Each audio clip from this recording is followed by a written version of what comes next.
Well, Trump tweeted Monday that the United States has foolishly given Pakistan billions of dollars in aid while getting nothing in return but what he called lies and deceit. He also alleged that Pakistan is harboring terrorists. In protest, Pakistan has summoned the U.S. ambassador. Our reporter Daniel Khan has more. Following U.S. President Donald Trump's accusations over the past weeks, the relations between the two countries are once again witnessing a strain.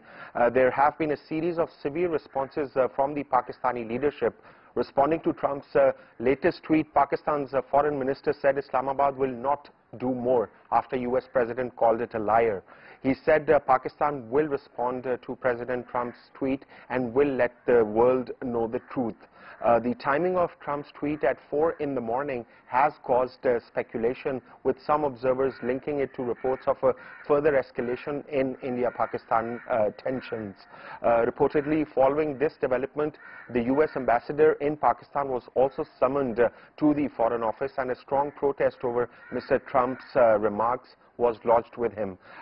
Interestingly, President Trump's accusations come only a few days after Pakistan Army's spokesman had said that Pakistan had done enough and it was time for the United States and Afghanistan to do more.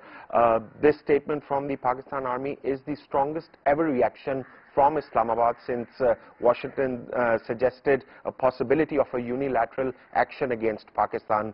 Meanwhile, Foreign Minister has said that Pakistan will defend its sovereignty if US tries to carry out any unilateral operation on its soil. Daniel Khan, CGTN, Hyderabad.